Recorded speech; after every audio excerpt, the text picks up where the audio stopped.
supposed to push a button? Just That is worth talking about. Yeah. Tell us about that. go check that out. So stop it. Yeah, stop it. And reassert the importance of children's ministry and proper doctrinal teaching. I don't think you even use a King James Bible.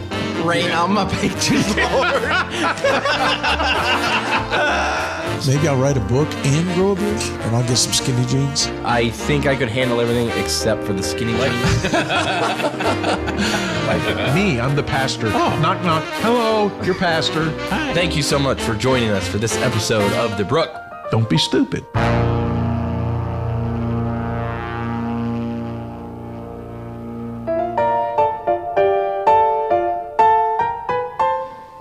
Good evening and welcome to Season 6, Episode 3 of The Brook on Canaan Radio. We're excited to be back after missing last week. Wherever you are and whether you're listening to us live on the Canaan Radio app or watching us here on YouTube, we are thrilled that you're here. I'm David, and I'm here in the studio with Pastor Reeves. Hello, hello, hello. Peter Ward. Hello. Brother JT Crawford up in the booth. Hello, hello. And a couple of his minions, Victor and Damien, behind him, which you can't see. But gentlemen, we're glad that everybody is here for episode 3. Look at that peeling head. Peeling?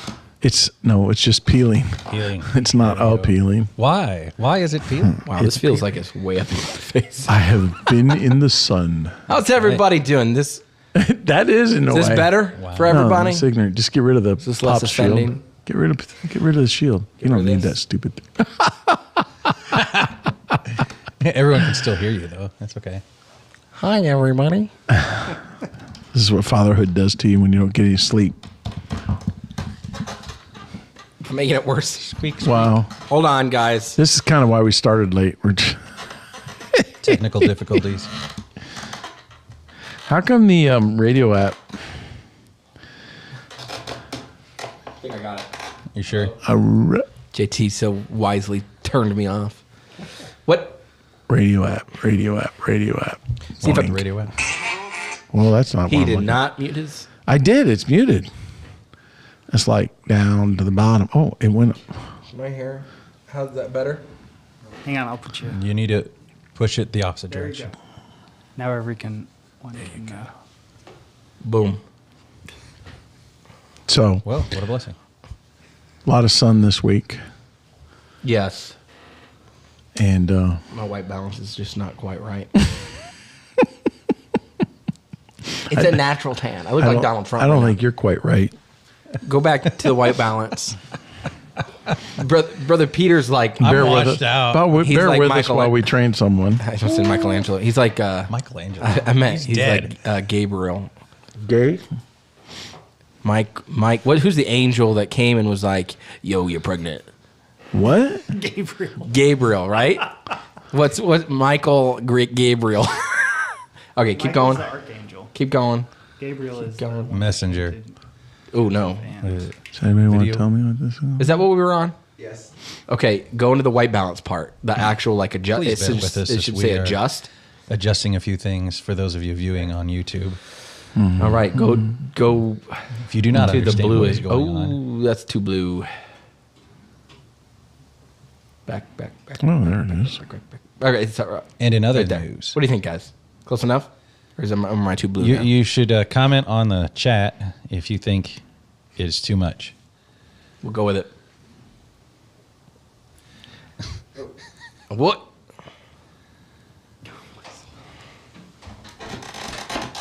Wow. Wow, Now I feel squeaking. All right. Well, we love hearing from you during the show. A great way to be in touch with us throughout each episode is to jump on the live stream here on YouTube and hit us up in the chat.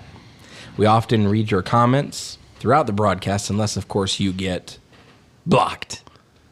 Blocked. We do like to play a requested song from time to time, so if you'd like to request one, you can put that in the chat, or you can text us at 920-940-8275, and if we have it, we'll play it. Good. How's everybody's day going? It's going supercalifragilisticexpialidocious. All the tents are, both tents are up and running. And Fireworks are in their stands. they are in the stands. They are in the stands. They are waiting for someone to come and take them out of the stand Yeah. Is the whole. That's next working at our stand. Yeah, I know. So It's completely vacant at the other one. there's no mercy this year. Our stand against yours. There's not. We're not even going to buy fireworks from you guys Okay. like we normally do. So That's fine. he's like, I don't even care if we want to lose pastor. What does that got to do with anything? We're down there. We're going to sell fireworks. It will happen. That's right. Well, David, get a room. I'm spamming up the chat. What's going on? Oh my word, son! This is like pretty my much. son with his phone all during work. He gets nothing done. I can't wait for his wife to go back to work. Yeah. Yeah. Dad's just sad I'm not sending him kiss emojis. That's exactly it. How do you do that? I don't understand. So, anyway, we're glad to be back. The radio station was down for a complete week, one whole week, and we send our deepest sympathies and apologies to you, the listener. Don't we, David? We do. Tell us about why it was down. I have no idea. You'll have to talk to Will about that. It's not Will's fault. It is not Will. Will, if anything, we are thanking Will for fixing the radio. And It was the devil. websites. No. He's the prince and power of the airwaves. He got in our system. Static. To be honest, I actually don't know what happened. All I know is it was a technical issue on one of the servers, and it had letters and words that described it, of which Will told me. Well, but is I Will forgot on the them chat? He's on the chat? because I did not understand them. I don't see him either. He said there was something that needed something or other, and it hadn't been something or other until he got in there and something or other it. Now it's working. Got it. But he did say it was a simple fix once he figured out what it is. Sort of like when you get to the end of a long algebra problem, and it's like, what's wrong? I don't know. But then you find out you Teacher is just missed. wah wah wah wah wah wah wah wah. Yeah, you just didn't and it's add fixed. something. Oh, perfect. Good job. Simple. So I know everybody was wondering. You can collect your refund for the price that you paid for the subscription to listen to Canaan Radio. No, see, this is not even kosher. You don't want to give No, refunds. no. That's not what I'm Be a talking big about. Zero. No, if you're a second man or a staff man on a church, remember, acting like things don't matter doesn't go over well with the leadership. You can send a donation to 9209. Actually, I don't think you can. I don't actually know how you can donate to our ministry. You can put a check in the mail. The old-fashioned, send us a check. We might get it. Do you want to mention everybody that's on the chat? Did you already do that? I will. I was going to go through it. Is this our bus kid right here? Who? Logan? Yeah. What's the last? No. No. Well, Hi, whoever Logan. Logan Group is needs to tell us, get chat on there and tell us who you are. You're a new one. Sarah Cole's on there. David. Hi, David. Let's see. Hannah's on there. Hannah is, I can't believe she's on. She took my dog and gave it a bath. So praise the Lord for that. That's a job. Courtney Reeves. Hello, Courtney. So glad you could join us. Christy Smith. How are you doing out there in the booth? Mrs. Reeves. That's my favorite person in the whole world. Joe Crawford. Hello, hello. Emily Smith. Jewel Ward. That's my youngest daughter, who's married to this guy across the table from me. Miss Tripp. Hello. Hope Reeves. Hello. Courtney Reeves. I already said Courtney. Crawford. Did Crawford. All these emojis. I wonder who started that. JT. No, Christy. Actually, yeah, Christy was the first person to put an emoji in there. Welcome, Mariah, to the Cool Club. Hey, Mariah. Welcome. You are actually on the chat. I just mentioned that she wasn't on the chat, and she changed her whole life just to make sure that happened. I think she's done that before and then She's- fallen off the face of the planet again. So She's definitely a Kool-Aid drinker. I don't have a Gmail. She's I'm doing everything my pastor tells me to do. Thank you, Mariah, for getting on the chat. Makes me feel good. Logan is from Lincoln. Hey, Logan. Okay, Logan. I still don't know who you are. Are you in Brother Painter's Church? Painter's Church? Answer. He's not going to answer. Anyway. So there, all the shouts are out. The shouts out. Did I miss anybody? I don't think I did. We successfully drove away any pastors. No longer are on the chat. So good deal. Now I can say whatever I want to say. They were nothing stopping has you? changed. I was holding back. Yeah. Wow. This is going to be a great broadcast. Can't wait to see what you say. Pull out all the stops. Yeah. It's going to be good. July 4th. Yes, it is shortly coming to our front door on Friday. Mm-hmm. And so we're going to have fireworks. We'll have a long day of firework sales and fellowship and a cookout. And I'll have a barbecue, burgers, Food. brats, Good stuff. steaks. Mm-hmm. And let's see. I think we're going to have things like macaroni salad, potato salad. Mm-hmm. Tater salad. That's potato salad. Is tater salad. Are you going to make your chicken? Are you Yes. bringing your chicken? We're going More to have than chicken. likely. Barbecue chicken. Pete, nobody does chicken like Pete does chicken. That is not necessarily a positive or a negative. I think it's positive. That's why I like it. So, anyway, it's a busy time. What do we got coming up? We just got done with Will's camp. Yes, we did. That's why we couldn't get the radio working. So a storm came through, knocked it out. We tried getting on. I reset the server 2-3 times. Nothing happened. So we just couldn't get on. Will was here that whole week, and I even took him to Starbucks with his computer, try to get everything going, and he just couldn't find what the problem was. And we had to get back to the camper, so we couldn't get it done. I told him, I said, well, when you get home, figure it out, and we'll pay you to fix it. So, did he send us a bill? I don't think so. If he did, I didn't get it. How dare you send us a bill? Yep. Anyway, got it up right away, and we got it going. Radio's back up. Websites are back up. Man, Tell us about the new website you're working on. we are designing and building a website for a new ministry called the Bus Ministry Network. It's going to be great. It's going to be great. Brother Ray Young is, I don't know how you would say, the head of the ministry. I guess you would say it. What we call that, a brainchild? I don't know. Brainchild, yeah, I guess you could say. Basically, it's just a site where you can get resources for the bus ministry. So from how to get a CDL, you can find guys on there that are trained or that can train you to get a CDL. You can find bus conferences on there. You'll find all, of course, Brother Young's content, his books about the bus ministry. You'll find...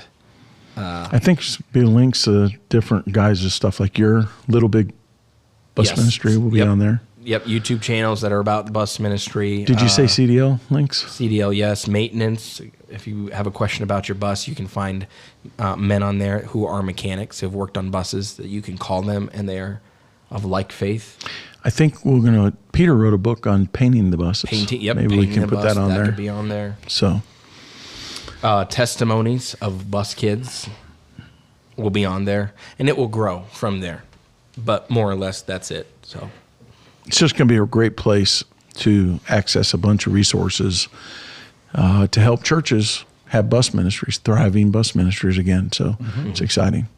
So just men that believe in the bus ministry kind of getting together, not underneath any camp, just the idea of running buses. So Amen. Praise the Lord for that. That's going to be exciting. That's good. Yep. So, but So we don't have a lot of time. What do you say we go to a song and then break into what we're doing is we're trying to get last week's subject matter covered as well as this week's subject matter. We're going to do our best. Mm-hmm. So let's go ahead, Brother JT, to a song. All right. Don't forget, you can find this broadcast in a podcast form on our website, YouTube channel, or most podcast platforms. By the end of the season, eventually we'll be up. And remember, you can be a part of this broadcast by chatting with us on YouTube or by texting 920-940-8275, or let us know you're watching on social media. We are now going to go to a song entitled The Blessed Old Book. The Blessed Old Book by the Epleys. That's a blessing. We'll be right back.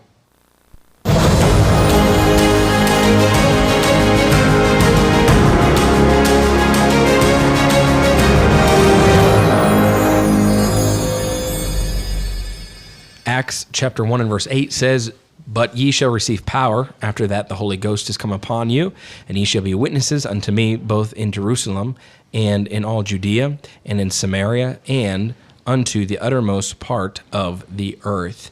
As Pastor mentioned before he went on the short break, we missed last week's broadcast. Last week's broadcast was going to be entitled Pew Production, P-E-W, as in the production put in by church folks into the ministries of our church that have to do with reaching others.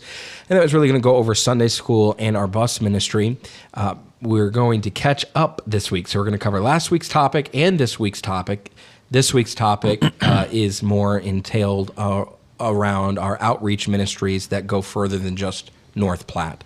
So we're going to get into some conversation about how our church works when it comes to bus ministry, Sunday school, how those work hand in hand, and as well into missions and our media, radio, and social media ministries as well. So it's basically a general overview of how our church works when it comes to those ministries. So I guess what we'll do is we'll start by asking some questions to Pastor Reeves and let him essay away. I guess we could start. We could start with the bus ministry and Sunday school. I know as we talked about this, we did not separate those two. We put them next to each other, bus ministry and Sunday school. What would you say maybe is the overall structure and concept for our church when it comes to Sunday school and the bus ministry working together hand in hand? Most churches have a line or a division between those two ministries. A lot of times it's not on purpose. It's because they're used to doing things without a bus ministry. But when you have a church that's always had a bus ministry, those two ministries normally work very tightly together. I think they do anyway. And if not, it's just the way we've done it here because I think it offers the most success. And so a lot of times churches will have Sunday school classes and all of the teachers that are there that are involved. If the church also has a bus ministry, doesn't necessarily, the workers do not overlap. Mm-hmm. So you have bus ministry workers and then you have Sunday school workers. And I guess I picked that up from First Baptist Church at Hammond. When I got involved with the bus ministry there, almost every worker in the bus ministry then filtered into the Sunday school departments and taught Sunday school classes or were workers in the Sunday school department. And I noticed that really offered a growth structure that made it so that nobody was ever not visited or ever not dealt with, not contacted, right. And families were reached better that way. Instead of having just a Sunday school teacher that occasionally would visit her out or would become used to just coming and teaching and not really knowing the kids. So it was all up to the machinery of the bus ministry to bring the kids in, put them in, populate somebody else's class. Usually Sunday school teachers would become lethargic. They wouldn't pray for the classes. They didn't really prepare their Sunday school lessons and pray over them, and never really got in touch with knowing who their kids were, which is just a limited investment as far as it comes to reaching people. And I believe that if your Sunday school is not worked, that's the first avenue of church growth. Mm-hmm. So if our Sunday school is anemic, then we're hoping that by 11 o'clock, people have rolled out of bed, decided they've already gone and got their coffee and donuts. Well, we'll just kind of wander into church, and 11 o'clock, they're there for church services, but they're not there for Sunday school. And a lot of times what happens is by 11 o'clock, people will go, they're lazy. They didn't go to Sunday school class, so it's harder for them to get to church at 11 o'clock. So you roll all that back, and you get a good Sunday school hour going. 11 o'clock hour for morning service is even better, more exciting, more people there. And of course, visitors are coming on a more regular basis. So the bus ministry offers an excitement and a everybody okay? Is your mic muted? Okay. Are we sure? Yes. Okay. It's okay. It's no big deal. The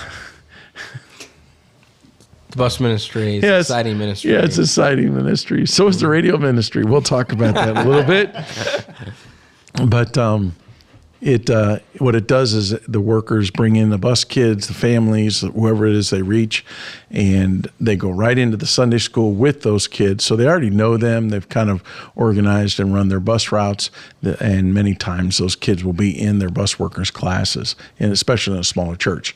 So that gives us a great Sunday school hour, and everybody's on the same page, and then they go into the main service. It just livens up your church and offers great opportunities for growth. So the bigger your Sunday school is, the stronger your main service is. The stronger your main service is, the more people you have to lead and to feed and to encourage to come back on Sunday night, and of course from Sunday night to Wednesday night as well. So I just think a lot of churches do not focus on pushing Sunday school at all, and if they do, it's more like come in and get some donuts and coffee, and they've turned their Sunday school hour into Starbucks in the back of the auditorium. And church is not something special anymore. It's just something common you can get any day of the week. Mm-hmm. So a lot of people don't feel there's a need to go.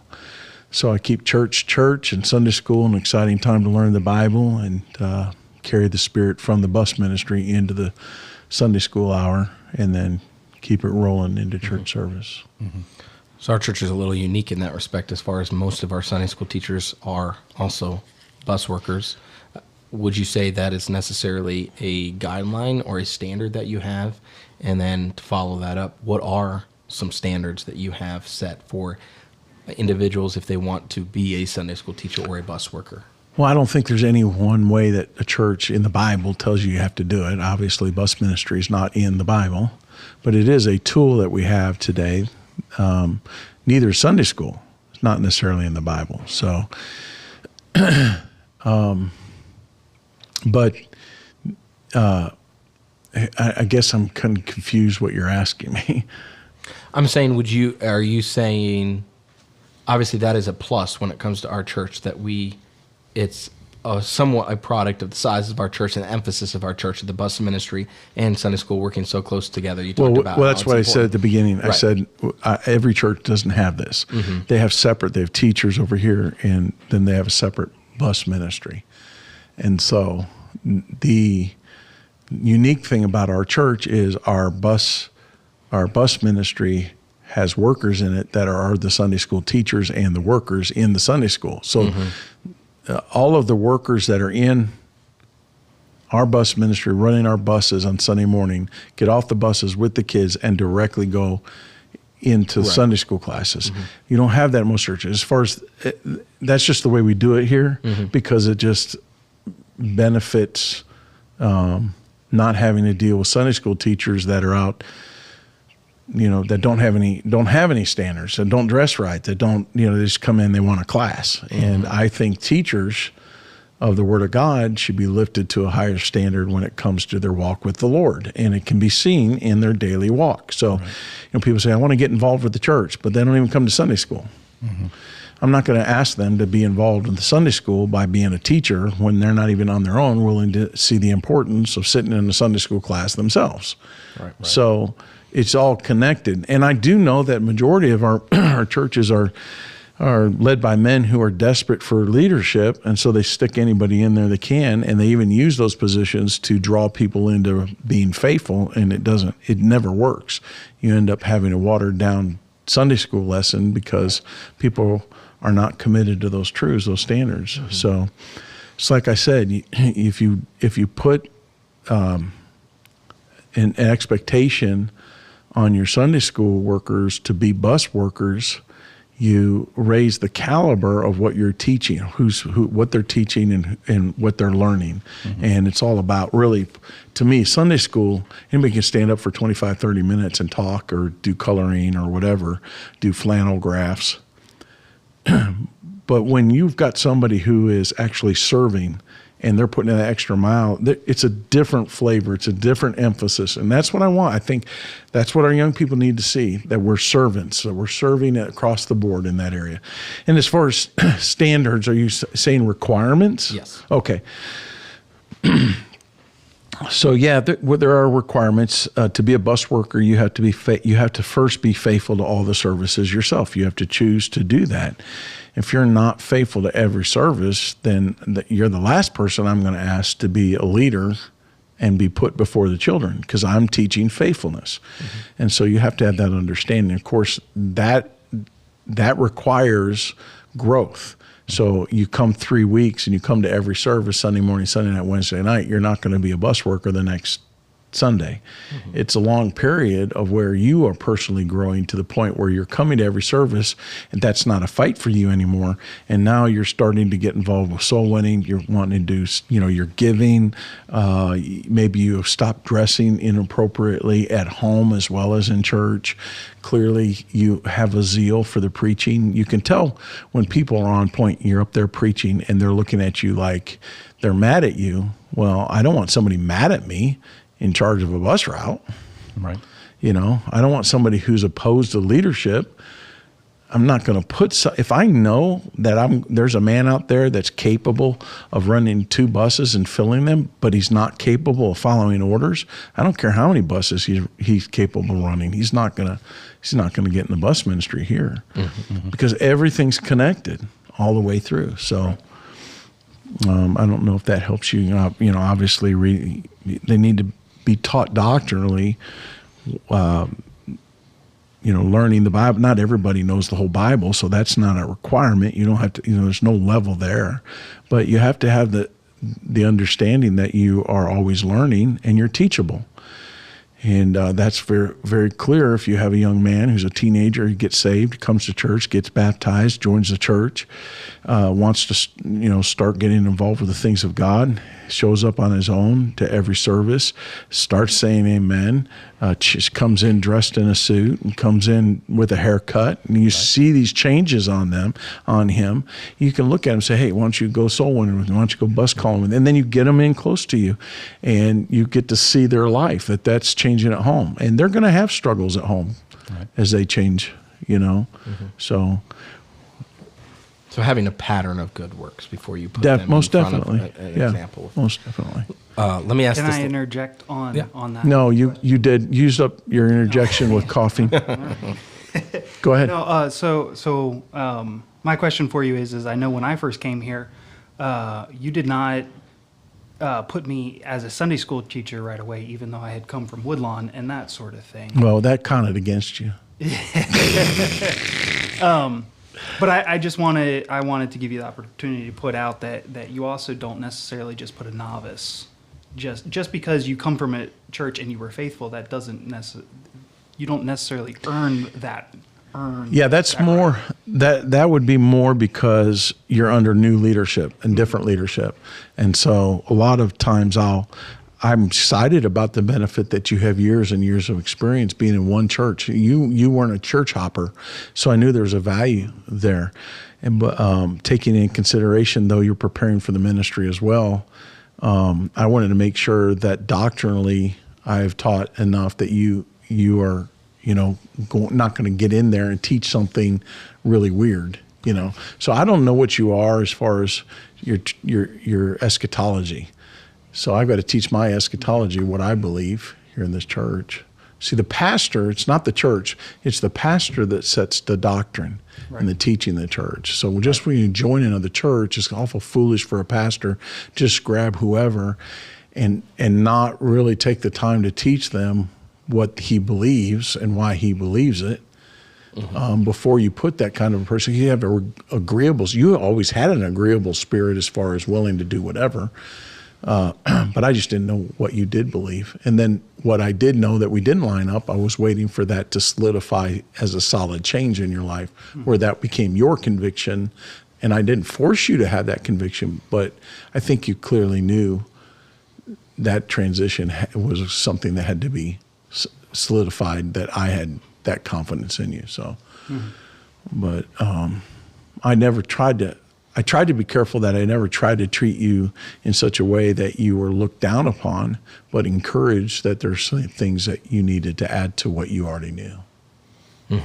I'll ask this last question when it comes really to the bus ministry and Sunday school, and then I'll hand it off to Pete. You can kind of bring up a question or two about missions. I know that you came to pastor here in 2004, and one of the parts of that testimony is the fact that they had a van out for sale. Correct. And you wanted them to bring it off the lot for sale because we were going to use it if they called you to pastor. How did you get to starting those ministries in the church that weren't there, some of those Sunday school classes or those bus ministries? And have you ever pastored a church entering in that had nothing like that, and you, like, no Sunday school, no bus ministry at all?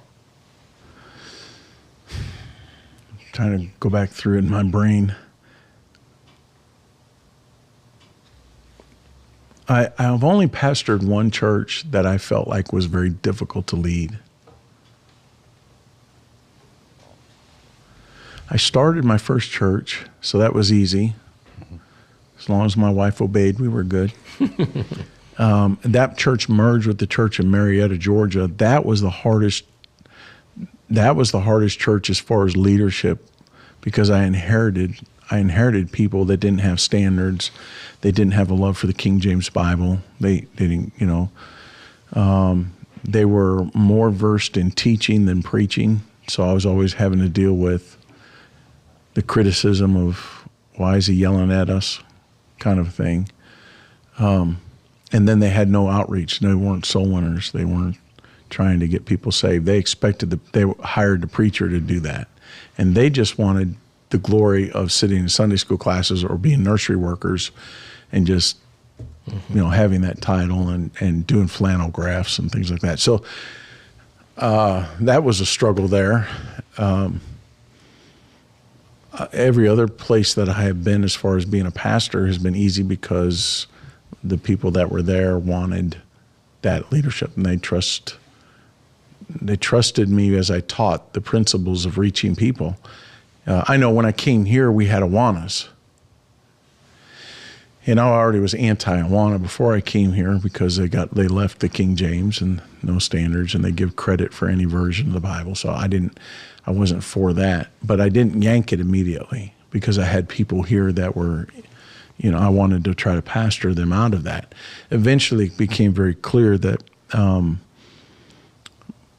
my love for Scripture demanded that I did not give credit to the children when they quoted something that wasn't King James.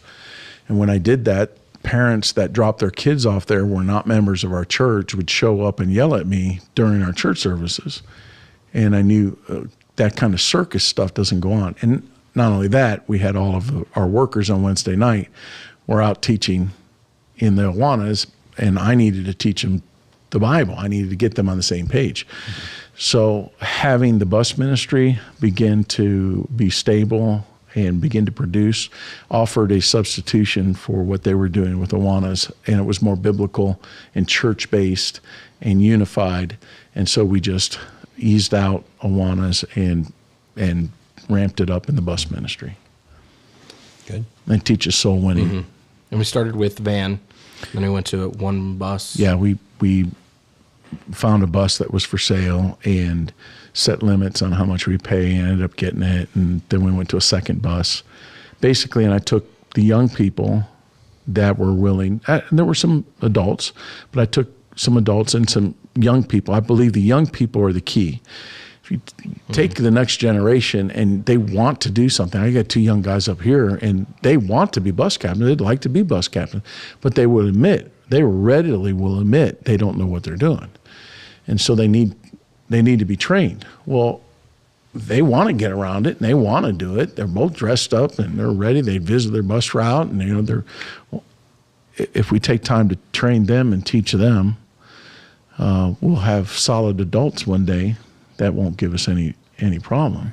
And I'm not opposed to the adults that we have today getting right and being trusting leadership and going the same direction, but most of them don't. And I think pastors are intimidated by that. They feel like their bus ministry would be decimated if they told those stubborn workers to hit the road, but Right. I would. And I don't think you really mentioned this very much, but I know that the philosophy that you have for our bus ministry is maybe a little bit different than churches that are, I would say, bus ministry minded, as in you don't want us to pack every single bus out. Yeah, in it's a service. different philosophy. Yeah, you want to talk about that? No, I was just going to bring it up. Oh, If you okay. wanted to talk about it, that'd be great. No, that's good. Go ahead, bring it up. I was just saying that you let the church run the ministries. The ministries don't run the church. So because our church, the size of our church and how many workers that we have, the idea is not just to pack as many kids or as many adults on the bus as possible, just to say that we had 65 on a bus. The idea is every kid we bring into church, we are to minister to them. And if there's 15 kids per one worker, there's not a lot of ministering going on. And it doesn't mean that we don't push. I don't think there's ever a week that any of us bus captains would say, oh man, we're happy with that attendance. We have low days, low months, low years that we want to do better, and we push on that. But at the same time, we're not constantly living in a state of bashing ourselves over the head because we only had a certain amount on our bus. Finding that happy medium so that we're not on one side where I think there are churches that are so heavy into the bus ministry that's their main push, but there's no emphasis in Sunday school or in order or in standards or in those areas. Yeah, I think when you have a Sunday school, well, let me back up. I just got drawn off of my mind a different direction. So the concept in the Bible is, well, I'll leave the 99 to reach the one, to find the one. And my thought process is this, that every child that comes on a bus is one of the 99 that have walked away.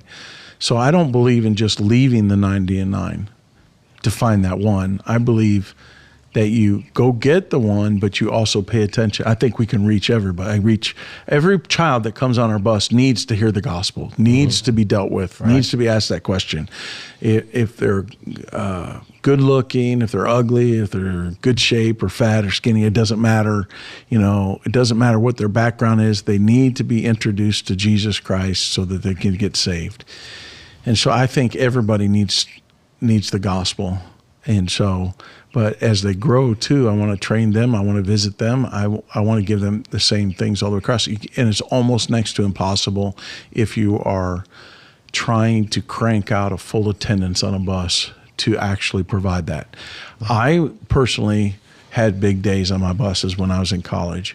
And the frustration that I experienced the days after the big days where they no longer gave you a bus. So that's the way the bus ministry worked in those days. Is they come big days, they say, okay, how many buses are you going to fill? Right. And they look at a bus captain. And I had 5 buses one time, brought 350 people to church. The next day, after that program day, which was the last day of the fall program, I think fall or spring program, is a spring program, they did not rent all the buses that they had rented for the big day. Right. Then they said, you got 20 seats. You have to share 3 bus routes on one route. Had to share 77 seats. And he said, Brother Reed, you got 20 seats. I said, I just had 350 on my bus route. Yeah. I said, you're giving me 20 seats after I reached 350 people, 40 some of them got saved. And it just did not register in my mind that I would ever want a ministry that just bragged about the numbers of what people that you brought on a big day, bragged about how many people got saved, and then their life wasn't set up in a way to provide continual ministering to those people. Right. I feel like that's spiritual abortion. So I decided I wasn't going to do that. So I don't put expectations on my bus captains to have to fill their buses, although I like full-size buses. I don't like mini buses. I don't like little vans, because a large bus offers a spirit and an expectation, and you get people fired up. You can you can pack out a bus and have a good time.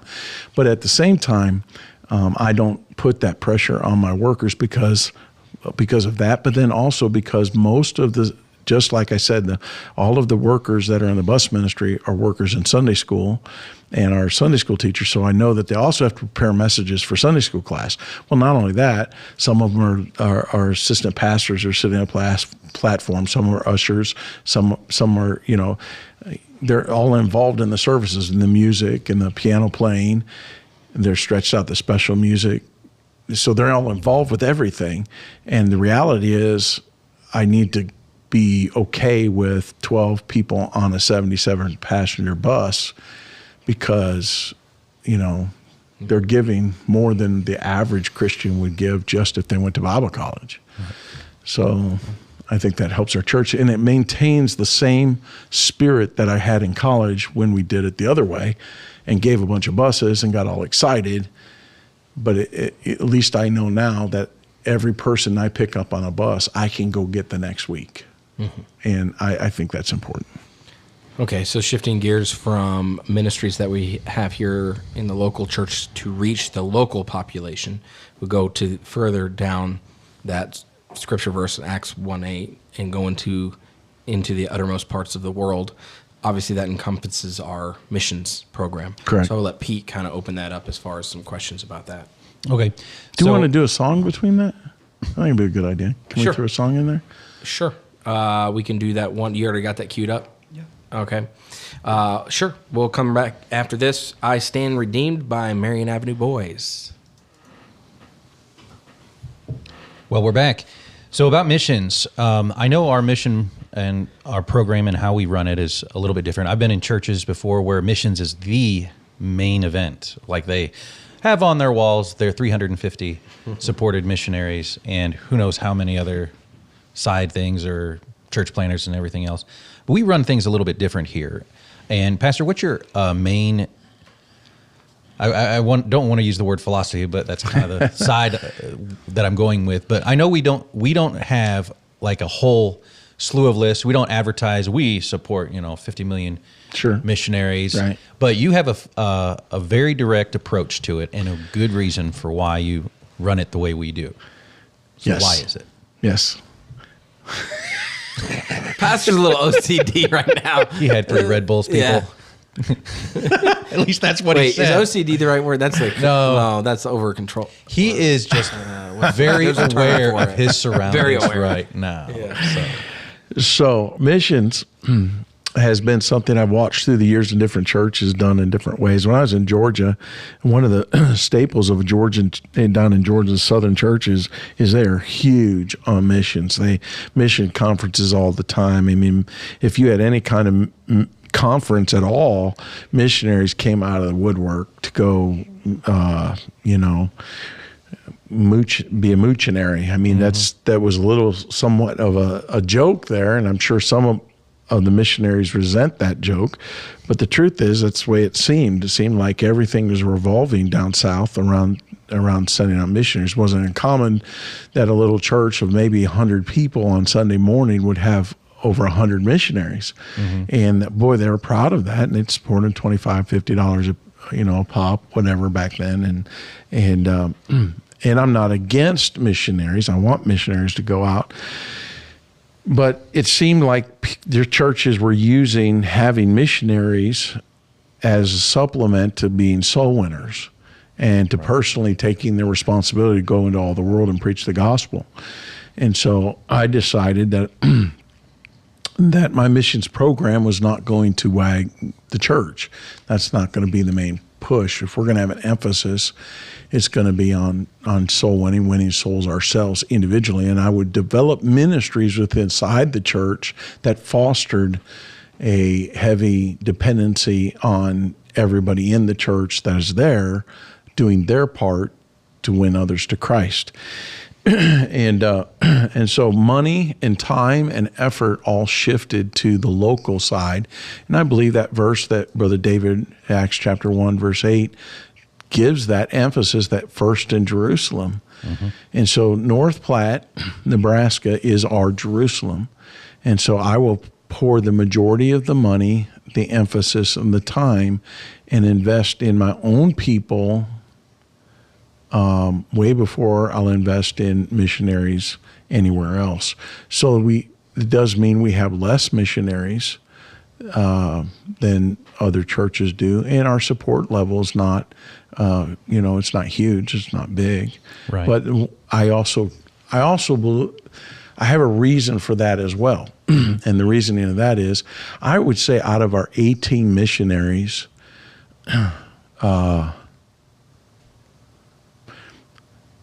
gotta be careful how I say this. I'm just be honest. There's a balance with missionaries when you take them on. I take them on with a commitment that I do not want to drop them.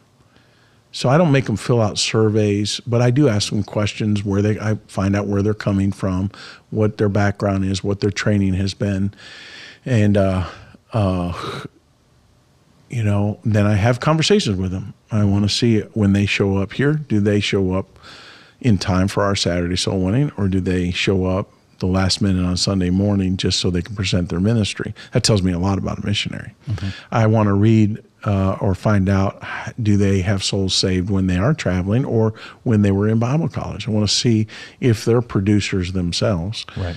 And then, of course, the normal things, what their standards are and things like that. Majority of the missionaries that come through change almost instantly when they hit the mission field. And I don't know why that is. Mm-hmm. I think there's a teaching in Bible colleges that teach them to gravitate to the cultures of the lands that they go to. And I believe that's biblically incorrect. I think right. I think that's wrong. I don't keep the culture that I have because of an American culture. I let the Bible create my culture. And so I just, even if I was a missionary, I wouldn't change my culture that God has built in me of right. how I run services and things like that. So our missionaries, the reality is I know that majority of them are going to change when they hit the field. I usually don't take on missionaries that are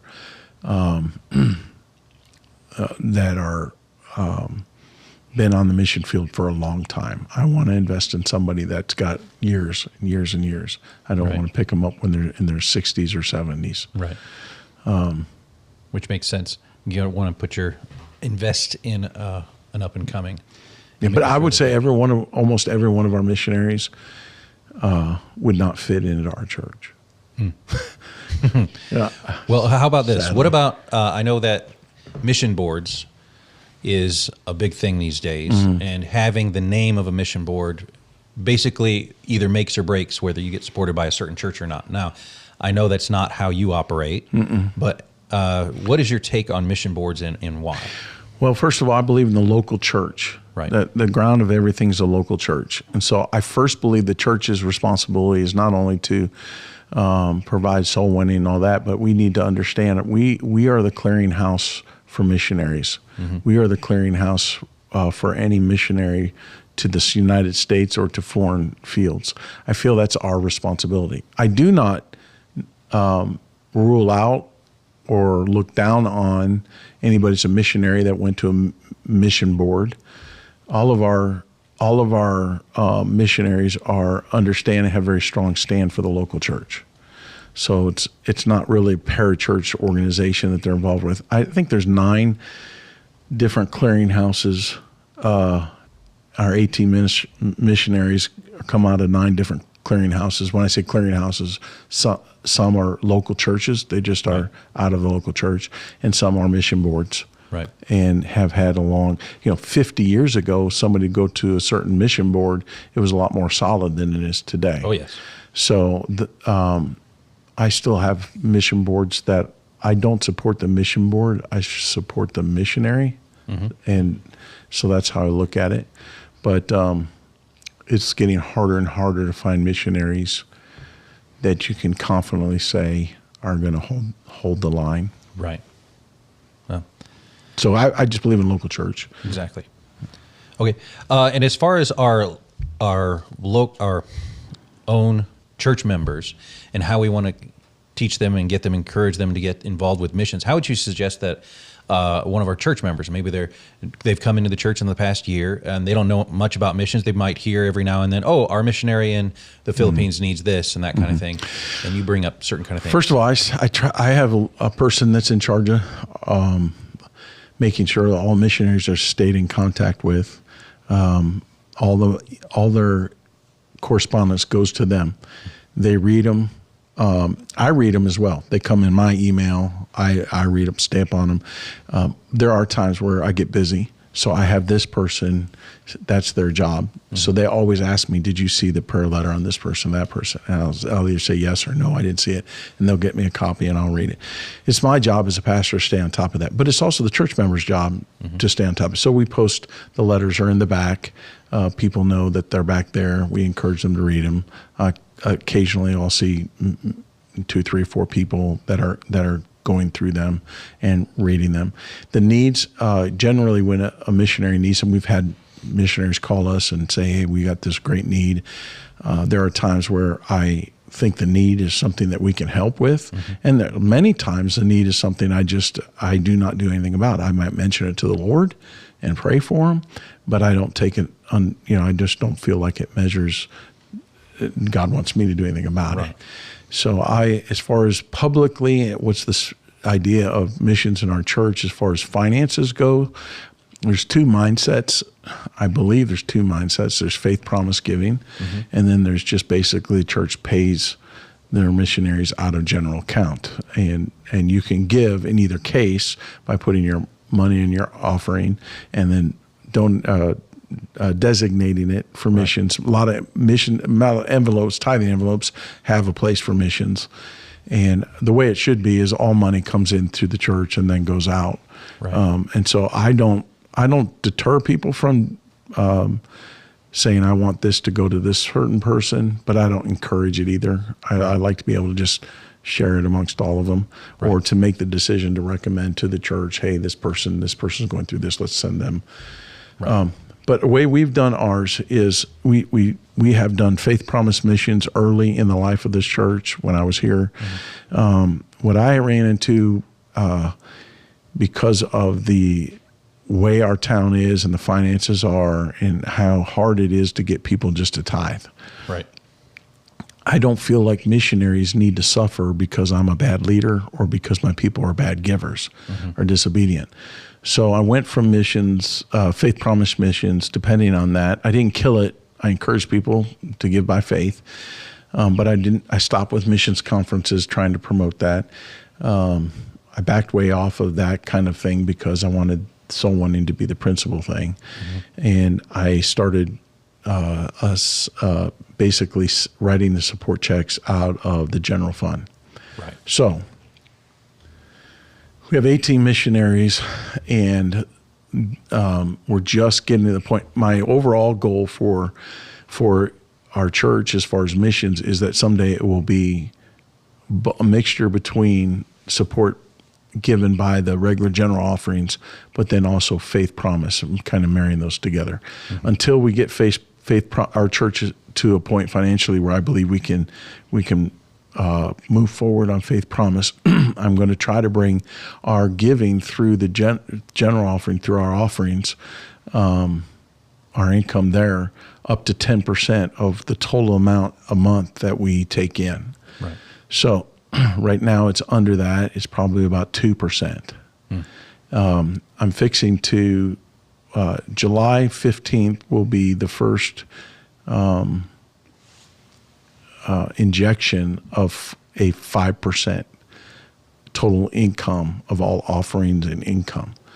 So we will shoot up quite a bit, and that money will go into an account, and then we will adjust our 18 missionaries' pay equal across the board. Right now it's not equal because they came at different times. Right. So we'll adjust that, and then we'll also be able to take on new missionaries, and then also have some money start to accumulate where I can either do a missions trip, send you guys on a mission, whatever, do something like that, or we can have missions conferences, start to do those on a regular basis. But that income, our finances have gotten to the place now where I feel like we can start building our missions area, and it won't go backwards. Right. And that's the whole concept.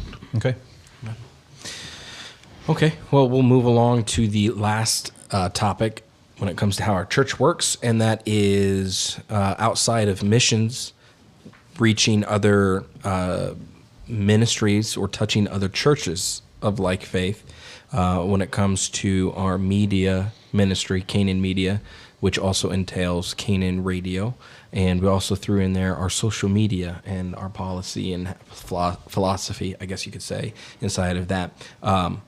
So I guess we'll start with the media when it comes to Canaan Media and the radio. What was your vision with starting these ministries? Most of what we have today is wrapped around understanding that my own children, had interest, and our ministry was really small. So trying to provide them opportunities in a small town was a challenge. So Will was really interested in the computer kind of networking, all that kind of stuff. And so when he graduated high school, he and I talked about having a 24-hour radio station on the internet. And of course, instead of doing a radio station, FCC, and all the money involved with that, I just felt like we were going towards, with the internet, towards being 100% getting all of our information, news, everything on the internet. So I thought that's where I would focus. And Will ended up writing or putting together what we needed to start broadcasting Canaan Radio. And I think you were involved in getting music structured and getting all this stuff in there. The idea behind that was when you preach against, as hard as I do, against the world's music, you have to provide something that your people can go to when they give up the wrong, they have the right. So that was a concept behind that.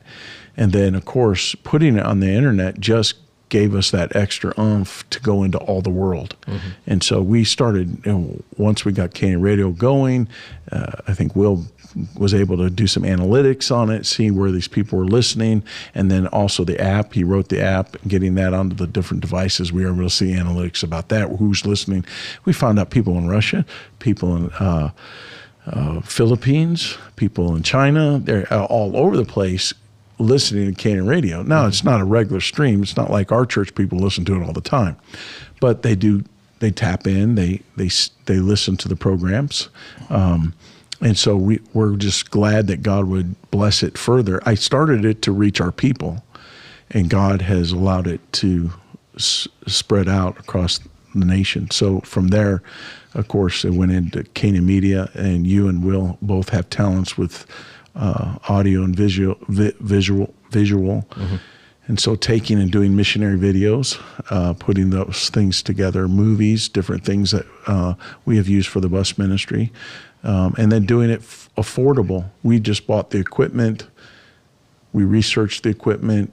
We found the best price, the best bang for our buck, and we purchased that stuff and then have you try to use those. The thing about technology is it goes obsolete quickly. Well, at least that's what you boys tell me. We need a new camera. I just bought that one 6 months ago. It's out of date, Yeah. And so always struggling with that, but giving you guys a platform to go out there and do something that would minister to other churches was fulfilling this command to go into all the world. So every aspect to our ministry here in this little place was about doing what we could do that would build us, our young people, to serve the Lord, giving those opportunities at the same time, those opportunities flourished into ministry outside of North Platte Baptist Church. And I've gotten to, in a little bit of a satisfaction for me, we have, in this little town, been a part of hundreds of ministries across this nation, and I get a little cut of that.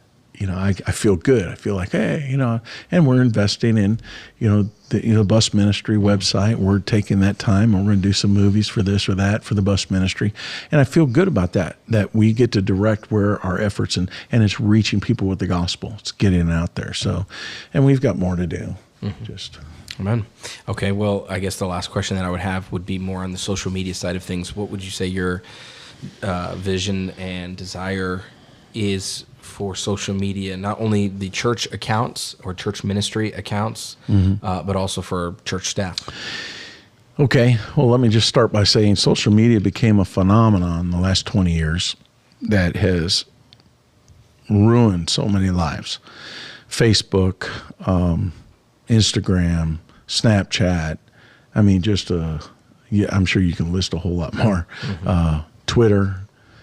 And I saw as an opportunity for us to get what we're doing out there. And so a lot of times people took it as we were bragging, and you kind of got to walk through that door and let that just roll off your back, because whenever God does something good and people tell you can't say anything about it or you're bragging, it's just the devil winning to take away the opportunity to encourage others who could do more and say, hey, if he can do it, I can do it. So I don't care what they say. And they can say I'm prideful, I'm arrogant. They can say all those things.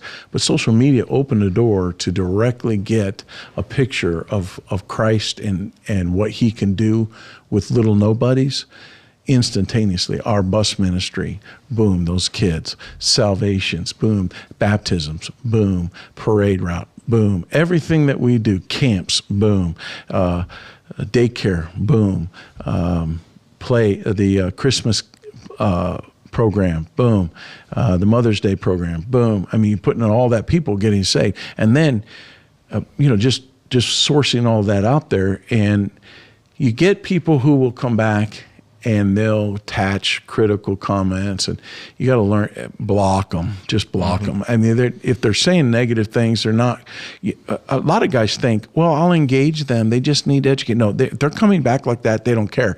And I don't have any reservation about blocking somebody who's going to be negative about someone getting saved. Right. Well, where are they? You know what? Shut up and block. I don't have time to play those games. And other people will go, oh, well, I don't feel good. You got to reach them. Look, they're attacking. They're not really sincere. And so I block them. If they want to go in and form another account and sit there and watch our ministries, they can do that. And then there was early in our social media platform times where I simply, let's mute our phones. Let's mute our phones. Every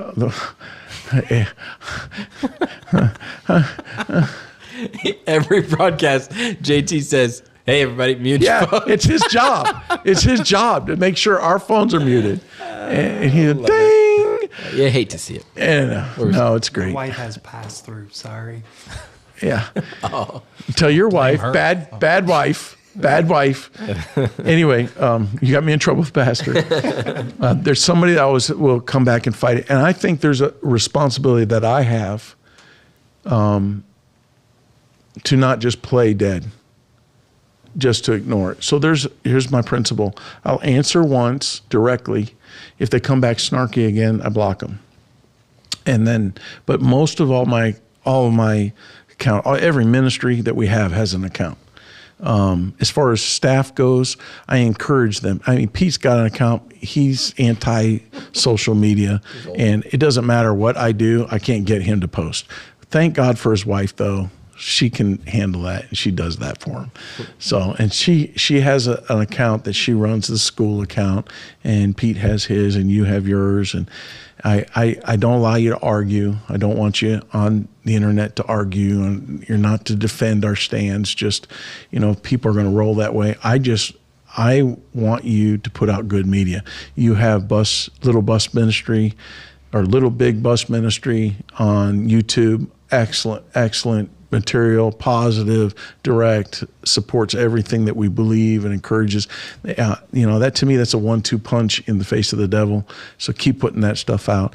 But as far as your individual use and your wife's use and your family's use, I encourage you to stay away from all of the bad sites. Don't. And if you have a sports fetish, be very careful you're not putting more tweets about sports out than you are about the people you're witnessing to or the bus. Yeah, I think we should be spiritual. And so even if you're a layman and your teenagers have phones and they have social media, you got to get a hold of that because they're getting bad influences. And so get them serving the Lord in a ministry somewhere and let them post about that. That will separate the bad kids from the good kids. Right. I'll just throw this in there before we go to a song and then our last segment for the day. Because it just popped into my head. We didn't really talk about live stream very much, but we do. Our church does not live stream to Facebook. We do not have a public stream on our website or YouTube. We do record every sermon, and we do have a live stream, but we don't utilize that. Hey, JT, we don't utilize that. Guy wants to be on TV for multiple different reasons. One, there's a huge.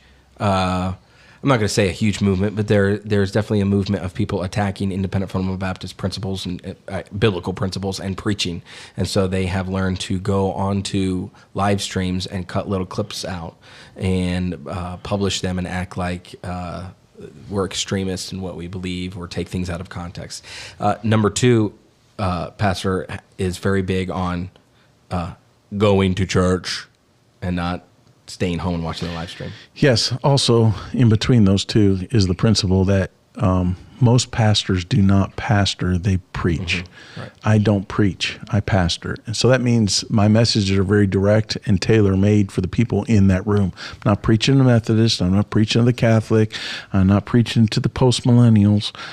I'm preaching to the people in the room and trying to help them practically get victories in their own life. Now, when you do that, and you're going to be a lot more direct. Mm-hmm. And if those things are put out on the internet, most yardbirds and bozos who are just looking for something to criticize will look at that and say, you're abusive and mean. But they have no idea what pastoring is. Mm-hmm. So that's why I don't allow that. Now, if someone's not in church because they're sick and they're at home in their bed, I will cut a live stream link out to them. But if they're just working, they don't get a live stream. I've lost a church member because he thought he should have a live stream link to watch the services while he's at work. And I said, no. Hebrews 10:25, you're forsaking the assembly and leaning on live stream. When COVID hit, I have no respect for everybody that shut their church down, the stage shut down, and justified themselves by saying they were live streaming. Mm-hmm. That's not the called out assembly. Right. And so we just bailed out on Hebrews 10:25. And so I'm very anti-live stream. I use it as a tool when I need to use it if we're traveling or my staff is traveling. And there are times you find yourself in an area, there are no good churches, which I recommend that we travel in a way that doesn't ever put us in that place, but there are times that happens. I'll say get on live stream, and so provide for that. Yeah, and there's a lot of church members across the world who are spiritual peeping Toms. They poke in on people's live streams for the entertainment purposes. Yeah. I like talking about people around the country, so I don't let them have it. Yeah, we talk about them and then we block them. No, I think there's a lot of, I know that sounds bad, but I think there's a lot of big churches with well-known preachers' names that my people are going to see on the internet. And it doesn't matter that they're big and well-known. I think there's things that are harmful about the way they run their ministry and hurtful. And if my people are looking at that, they're going to wonder why I'm not doing that. So I don't have a problem. Yeah. I'm saying their name. I think as a whole. Want me to say it? Live stream. I think as a whole live stream. My church is saying, say it. The ministry of live stream has probably hurt more. I know this is really hard. I guess people would probably be like, what? No way. But I feel like it has probably done more damage amongst our independent fundamental Baptist churches than it has done good. especially through COVID and setting a precedent of watching a live stream versus going to church. Right. But that's my opinion. Laziness. Yeah. Yep. And the same thing what you talked about. It turns into this movement, a hierarchy, sort of like the mother church. Let's watch what they're doing, and then ask pastor, why don't you preach this way, or have this person in, or sing these songs? And it's like, just plug into your local church. That's all you need to worry about. Love your church. And I think we put enough out that shows we're not going liberal. We still use hymnals. We don't have purple lights, and we don't have teenagers up there, hopping in and jumping and dancing. Just recently, Kenny Baldwin's teen service on a Friday night got exposed. And exposed, they put it out there. For they put it out there, and People of course, just open their our eyes. movement, anybody that's from our movement is like, oh, can you believe it?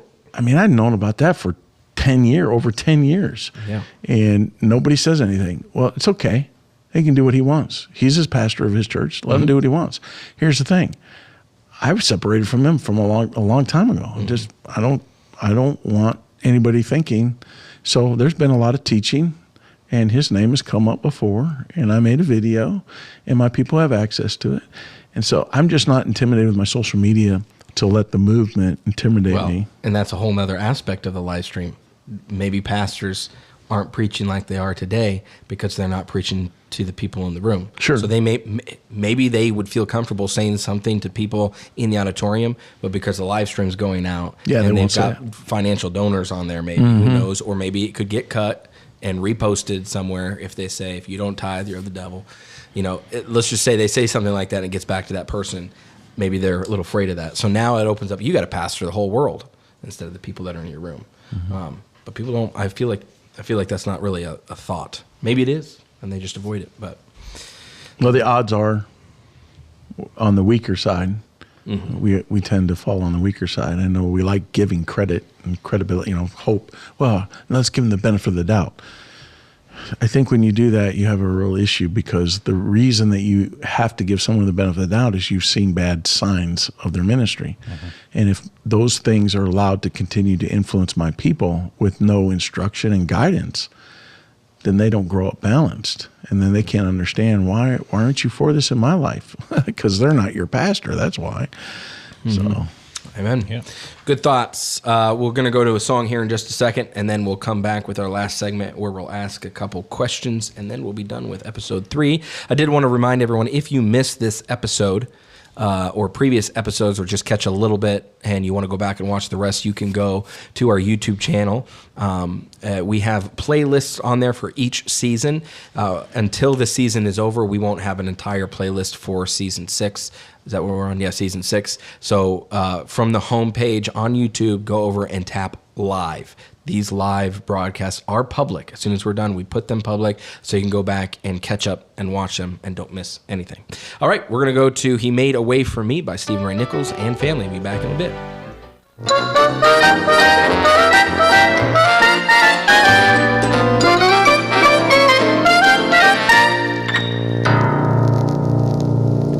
Let's talk about it. Welcome to Church Chat, where we answer the greatest questions. Is that like a 1920s song, intro song? I don't know. I don't know.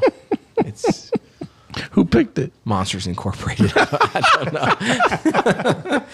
Anyway, all right, let's get back on track. We're just gonna answer one question, and we're gonna get this question from none else than Brother Damien. We brought him down here to the bottom floor. Hey, first time he's ever been down here, right? Yes. On camera. This is his shining moment.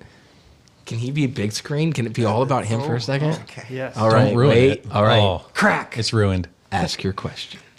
So I was just wondering, as when you retire. Go ahead. When you retire, assuming that Brother David would be taking your position, or whoever takes the position as the next pastor, would you be still receiving pay the same as that pastor through the tithes and offerings, or how would you be paid? How would That's none of your business. No, I'm just kidding. And that wraps it up for episode 3. Great answer. A good answer. Well, Pithy. Every church does things differently. There's no set way to do it. Personally, I've I and my wife have never wanted to be a burden to the church. So we are planning to be very little of a problem to the church financially. I'm sure there'll be some kind of financial Pension? yeah, if you want to call Ideal. it that. We're not at that point of working that out. I have no demands. So I've been given, I've had one pay raise in 21 years. Now I have benefited as the church has grown to add many benefits across the board. When I first took the church, couldn't get a car. I had to buy my own car. So the church pays for my car now. Most churches buy a parsonage and they own it and let the pastor stay in it. The whole time he's there, though, he's not got equity in it. He doesn't pay any rent. He doesn't pay anything. He just lives in it. And the church pays the bills. I think, just like any professional goes to college for years to train for something, that they should be able to walk away with something, especially if I died, that my wife would have something. So what I did is I set up where my church pays my housing allowance, my payments for my house. And so at any point if I died, I have a life insurance policy that would pay off the house and then be freed up. But I have restructured my house payment from a 30 to 11 or to a 15-year mortgage. I'm now down to probably 7 years left on that mortgage. I did that on purpose because the amount of money the church pays for my mortgage, I want to shift over to the next man and him being able to purchase a house himself and that money continue to go towards that. So I've just set it up so that natural transition from me to him, if he's the one that's going to pastor, is going to be easy financially on the church. And it'll be a great blessing to him because, I mean, he has a housing allowance now. My staff guys do have housing allowance, and some of the staff girls have them. But when I free up, when I'm done pastoring, they don't keep paying it. And so it's just work. It's going to work itself out. I just set it up that way. So as far as a monthly pay, I guess I'll sit down with him and talk about it, and he'll know the finances by then so well that I won't be worried about anything, and he'll know what the church can do. And honestly, I have seen it where men have had sons take over their works, and they've always said, you know, pastoral authority, pastoral authority, pastoral authority. But when their son took over the church and got pastoral authority, they didn't like the way their son ran things. I have worked very hard and continue to work hard with Brother David that when he takes over the church, I am now being pastored by him. And he makes the decisions. Now, it doesn't mean that I've told him he can't ask me questions, but I have told him I'm not knocking at his door. I want to enjoy my retirement. I don't want to be sitting here criticizing everything he does. I want to laugh at him, but I'm not going to criticize him. You know, I want to be a help to my church after I'm not the pastor. And so I've got to trust his wisdom.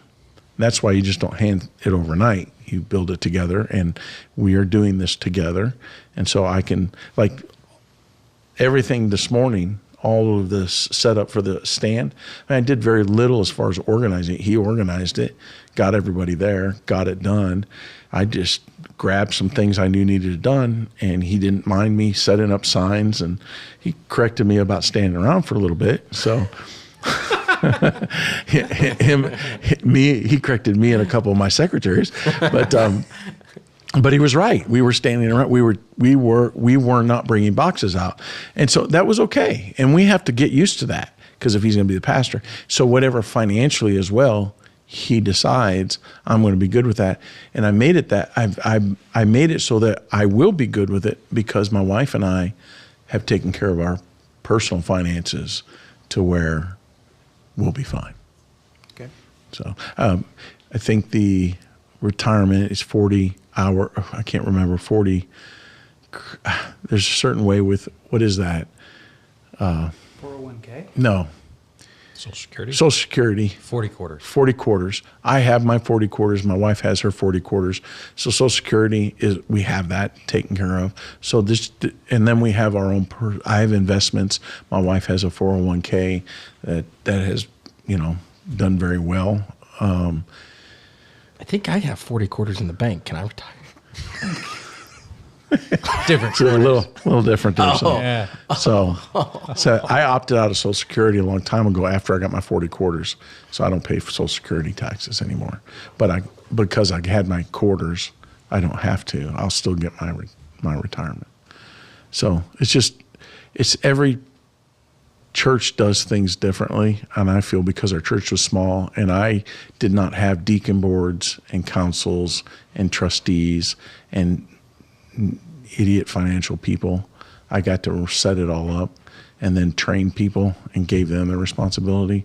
It's so much easier for me. So I did check. I only have 37 quarters. I think that's it. Don't forget that if you have... Wait. Here we go. You ready? There you go. go. Wow. Yeah, there you go. The star of the show. This is sort of like the Brooke Reacts last year. Just looking on React. I will tell you, if you go back to that, please. Yes. Go back to that. This guy right here is single. Okay. And he's praying that God will bring his future wife here to Great Plains Baptist College. I hope he's praying for that.